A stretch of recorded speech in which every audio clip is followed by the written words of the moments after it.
کہ کوئی کہے کہ بھئی یہ ان کا عقیدہ ہے، اپنے عقیدے کی بات کر رہے ہیں۔ کلیتاً اسلام نے کچھ مخصوص عقیدے نہیں بنائے ہیں۔ عقیدوں کی بنیاد، یہ بہت بار میں پورا عشرہ پڑھ چکا ہوں کراچی میں ایک ساتھ، عقیدوں کی بنیاد محض جہالت بھی ہو سکتی ہے، عقیدوں کی بنیاد غلط فہمی بھی ہو سکتی ہے، عقیدوں کی بنیاد نادانی بھی ہو سکتی ہے۔ دنیا میں کتنے لوگ ہیں کیا کیا عقیدے لیے بیٹھے ہیں، کرپٹ سے کرپٹ ظالم و جابر انسان کو کوئی عادل مان لے اور اپنا عقیدہ بنا لے، آپ کیا کر لیں گے؟ آپ کیا کر لیں گے؟ مطلب اتنی کتنی مثالیں، پتھر کو سامنے رکھ کے کوئی اسے خدا سمجھ لے، اب یہ عقیدہ ہے نہیں ہے؟ اس عقیدے کو رکھنے والے کتنے لوگ ہیں دنیا میں؟ ہے نہیں۔ پیڑ کو اپنا خدا مان لیا، جانور کو اپنا خدا مان لیا، یعنی ذرا سوچتے نہیں کہ اللہ سبحانہ و تعالی نے جتنے حیوانات خلق کیے ہیں سب کے سر زمین کی طرف جھکے ہوئے،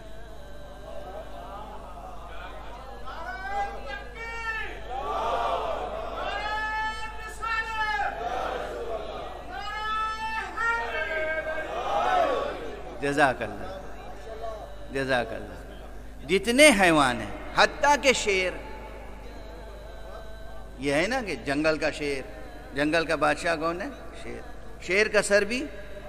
جھکا رہتا ہے، جتنے حیوانات ہیں سب کے سر جھکے رہتے ہیں، فضا میں اڑنے والے پرندے بھی سر ان کے جھکے ہوئے ہیں،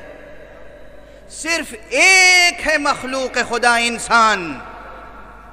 جس کا سر اللہ نے ایسا بنایا ہے کہ وہ بلند ہے، یعنی اللہ نے انسان کو بنیادی طور پر سرفراز بنایا ہے۔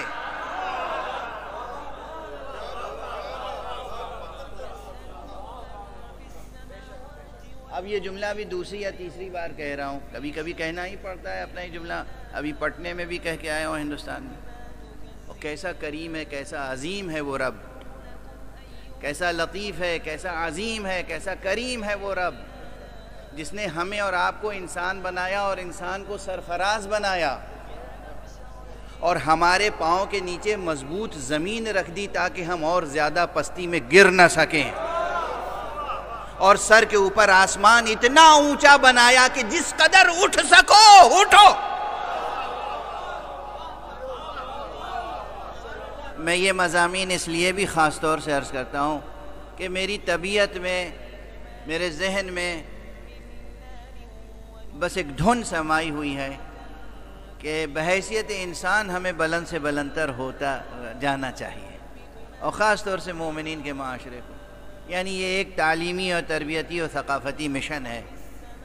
اس لیے بھی یہ جملہ عرض کرتا ہوں، اور ہر طرح سے یہ آمادہ کرنے کی کوشش کرتا ہوں کہ کہیں سے بھی ہمارے بچوں میں، ہماری ماؤں میں، ہمارے بزرگوں میں، بچوں میں، جوانوں میں ہمت پست نہ ہونے پائے۔ تو اس میں یہ بھی یاد رکھیں کہ خود اپنی خلقت پہ دیکھیں کہ زمین تو ویسی بچھا دی اللہ نے کہ اب اس سے زیادہ نیچے نہیں جا سکتے، اوپر آسمان اتنا اونچا رکھا کہ جتنا حوصلہ ہو حوصلہ بڑھاؤ، پرواز کرو، اور مولا ایسا دیا،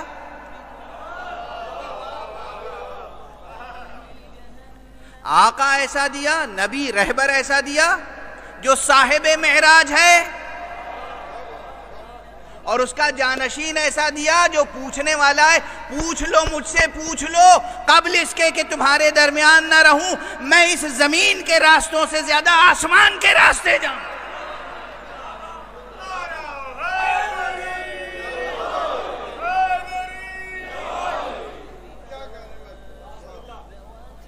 اب خلقت کے اعتبار سے کوئی کمی نہیں رکھی، رہبری کے اعتبار سے کوئی کمی نہیں رکھی، اب بھی اگر ہم اور آپ ترقی نہ کریں تو پھر خدا کے سامنے جواب دہ ہونا ہوگا۔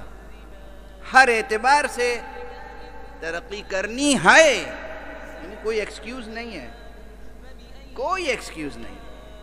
روحانی اعتبار سے، دینی اعتبار سے، علمی اعتبار سے معاشرے میں ترقی کرنی ہے۔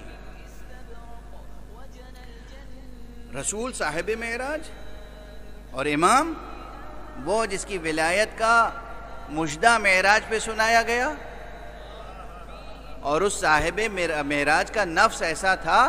جس نے ہمیں اور آپ کو، ہر انسان کو دعوت دی کہ وہ تو تھے صاحب معراج، اپنی اپنی حیثیتوں میں تم بھی اگر عروج کا سفر کرنا چاہو تو راستہ دکھانے کے لیے موجود، وہ ہے علی، نام ہی علی ہے۔ علی کے معنی بلند کے ہیں، علی کہتے ہیں اسے، یہ صفت مشبہہ ہے لغوی اعتبار سے، ڈکشنری میننگ بھی یہ ہے اس کے کہ وہ ذات جس سے بلندی کبھی جدا نہیں ہو سکتی، یعنی جو شے اس سے جدا ہو جائے وہ کچھ ہو سکتی ہے، بلندی نہیں ہو سکتی، یہ ہے علی،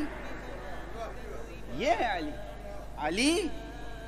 نام گرامی وہ ہے کہ ان سے بلندی جدا نہیں ہو سکتی، اور اگر کوئی شے علی کے قدموں سے جدا ہو جائے تو وہ کچھ ہو سکتی ہے، بلندی نہیں ہو سکتی۔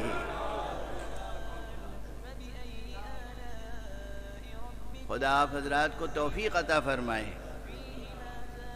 کہ ولایت مطلقہ امیر المومنین کو اپنی زندگی میں نافذ کر سکیں۔ اصل مسئلہ یہ ان جشنوں کے منعقد کرنے کا ماحصل کیا ہے؟ تھوڑی دیر کے لیے خوش ہو لیے، کیک کاٹ لیا، خوب اچھا لذیذ تبرک مل گیا۔ اصل تبرک یہ نہیں ہے جو نوش جان کر کے چلے جاتے ہیں، اصل تبرک بھی اس ذات گرامی یا اہل بیت کے تذکروں کا یہ ہے جو اس طرح جزو روح بن جائے